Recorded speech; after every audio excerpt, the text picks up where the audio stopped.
Hello again, everybody, and welcome to The Last Word. I'm Dan Roberts, the publisher of the Vegas Voice, and our job is to get you acquainted with all the candidates running for political office. We have a very good one today. Her name is Ali Nilson, and you are a candidate for Henderson City Council, Ward 1. Correct. Thank you so much for being here. Thank you so much for having me. I appreciate it. It is our pleasure. Let's start with an easy one. Tell us a little bit about yourself. Yeah, so I was born and raised in the city of Henderson. This is home sweet home. It has always been home sweet home. I did all of my schooling here. I went to UNLV where I got a Bachelor's of Science in Allied Kinesiology, so an allied health science degree. I am a type 1 diabetic, and let's see, home sweet home. I am the wife of Josh Nilson. He is a retired Henderson police officer. We now own our own company. It's called Dark Horse Tactical, if anyone wants to ever head on out there. It's also in Ward 1. I've got 3 beautiful children, my 10-year-old, an 8-year-old, and a little 5-year-old who I actually birthed at home. So if you ever have a different story you're doing where you just want funny facts, that would be a fun one for us. I work at True Physical Therapy. I'm the head of their HR and their in-person marketing. And I'm running for this Ward 1 position because I think that we need somebody who is connected to the community and involved in the community to be there. So you're not a politician? No, not by nature, and Okay, no. So with your background, wonderful husband, 3 beautiful children, correct? Yes. A successful job, a business, your own business. Why in the world would anybody say, oh, I want to run for political office? So, Dan, I feel like you wanted to make changes in the valleys with seniors and with the population as a whole, right? So you found a way to get involved where you could genuinely make changes and help the population that you want to serve and to work with, correct? Okay. So you have to start somewhere. If you want to see change, you've got to be willing to put some skin in the game. So like you said, I'm not a politician by nature. I actually went out and met with a handful of the candidates about a year ago before anything really got going and before they had announced stuff to see if maybe there was somebody that I thought would be able to do a better job at representing the Ward 1 constituents than myself. And after those meetings with them, for one reason or another, I thought, you know what? They don't have this or that or the other, so I opted to continue putting my hat in the ring. I have a lot to live for and a lot to lose in the city of Henderson. Like we talked about, we've got a business in there. My parents live here. My mom's a 6th grade English teacher at Mannion Middle School. My kids go to school at CCSD, and I love the city of Henderson. I feel like there are improvements that we could make, and I want to be there to help make sure that the people's voice, right? The people's voice is heard and is taken into consideration when decisions are being made by staff and by the council in terms of the progress of the city. You know, let me ask you a question I just thought of. Yeah. You have your own business. Correct. You're the boss. You're in charge, except for maybe your husband. You go back and forth on that. But now, assuming you win the city council, you're in it. Now you got to deal with other people, and now you got to hear from constituents. You think you have the patience to listen to them and see what they say, maybe even change your opinion depending on the circumstances? I love that question, and absolutely. So like I said, in my professional job with True Physical Therapy, I handle the HR, so I have to balance what our employees need versus what's best for the company in terms of keeping ourselves safe from any lawsuits and making sure that we're fiscally able to stay in business. And then the other thing I do is the in-person marketing. And the best thing about the in-person marketing is I get to go and talk to physicians or go and talk to patients of ours and say, hey, what do you need? Are you seeing what you want in terms of our turnaround with the patients? Are they getting the care? Are they rehabilitating the way you think is necessary? And oftentimes they're very, very happy with it. But sometimes they have things that they don't like or procedures, protocol that they want followed specifically, and they've got suggestions. And the thing is suggestions also come from our patients. And believe it or not, I know people always think, oh, well, they don't know anything. They didn't go to school to be a doctor. They have no idea what they're talking about. Sometimes their suggestions are phenomenal. And so we take that to our staff and to our boss and talk to him and say, hey, this is what's been suggested. I know we've always done it this way and I can see why, But based on the progress, evolution of society, of medicine, this is another option, and we think it's better, and we give our supportive reasons why, and then either we change or we don't. But absolutely.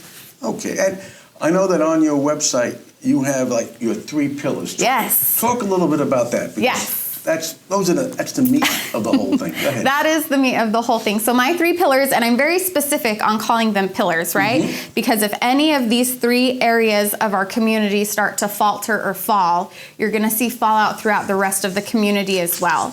So the foundation, the base pillar is public safety, because public safety is the foundation on which everything else relies. If our city's not safe, people aren't going to want to move here. If our schools aren't safe, people aren't going to want to send their children here. If our community's not safe, businesses aren't going to want to come and invest here, because the cost-benefit analysis for them is not going to be as good as it would in other areas. So we've got to make sure that our public safety is taken care of. And I want to be very specific, you guys. It's not just the police, but public safety as a whole. So making sure that we've got, and this is that third part, responsible economic development, right, that infrastructure, making sure that we've got the infrastructure in place so that, heaven forbid, something happened to you or to a loved one, that we've got ease of access for our emergency medical teams and for our police to get to where they need to go. So that's a huge part, right, with the rest of our city and staff, mm-hmm, right? Yep. Nobody really ever talks about them, but when it comes down to it, if we don't have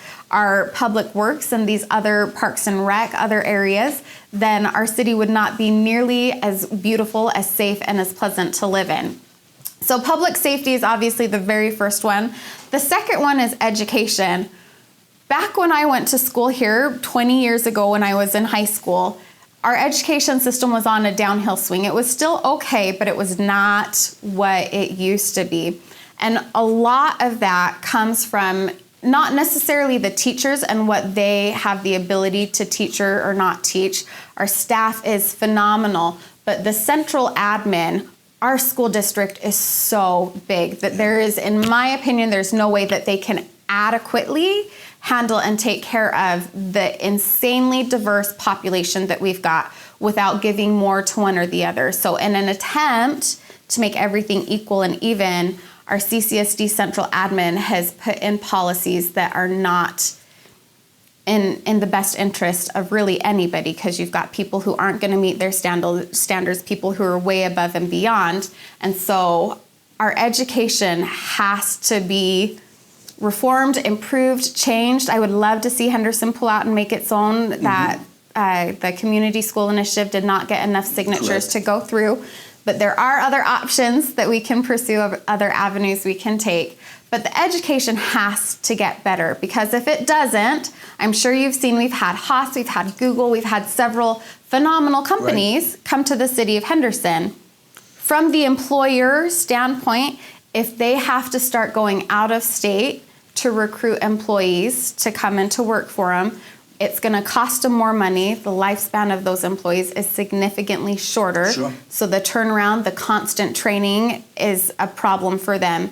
Then you have to start worrying about them going out and leaving. And we don't want Henderson to turn into a desolate dust town, right? Mm-hmm. I mean, we're dry enough as it is. So we've got to figure out ways, and we've got to work with the parents. We've got to have more responsibility put on the students and on the parents to achieve what our goals are and what they can. Because people, again, in health science, children are phenomenal. They are amazing. But the thing is they typically, and any human, will put in the least amount of effort that they have to. On average, not everybody, but on average, they put in the least amount of required effort to maintain the minimum requirements. Right. So if we don't start changing that and incentivizing our students to do better, incentivizing our parents to do better, incentivizing our community to do better, then we're going to lose out on that education. And again, if that education flush happens, then you're going to see development take a downturn.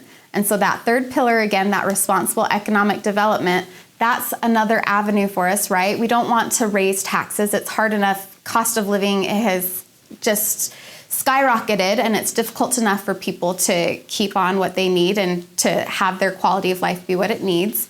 So The next best thing is to do responsible economic development, to bring in businesses where we're going to be able to see a higher tax revenue because they offer services that our community is able to take part of and love, right? We've got to have that good quality of life. So if we can do that, then we can increase the revenue in that general budget, where then we can go out and we can invest more in public safety and in all these lovely amenities in our parks and our roads and all the infrastructure that we need to continue making Henderson a great place and to keep it a great place. And in a minute or so that we have left, again, I'm sorry we don't have enough time. If people want more information about you, they want to support you, they want to volunteer, they want to donate because it costs money, how do they get a hold of you? Absolutely. So thank you so much for anyone who's watching and who is excited and would like to contribute to my campaign. You can get any of my information at alinilson.com. My name's spelled a little bit different, so it's ALINILSON.com. On my website, you can find all of my information. So it's got my phone number, it's got contact options, so you can get directly in touch with me. And of course, it's got the donation option as well. So that's all up on that website for you. I wish you all the best. Really, we need new people coming in who are not politicians, who really want to help. I mean, and you have good people like that, and I know you're one of them. So, Ali, I thank you so much for being here. We wish you the best of luck at the Vegas Voice. And this is Dan Roberts for The Last Word saying, we will see you again next time. Thank you, Ali. Thank you, Dan.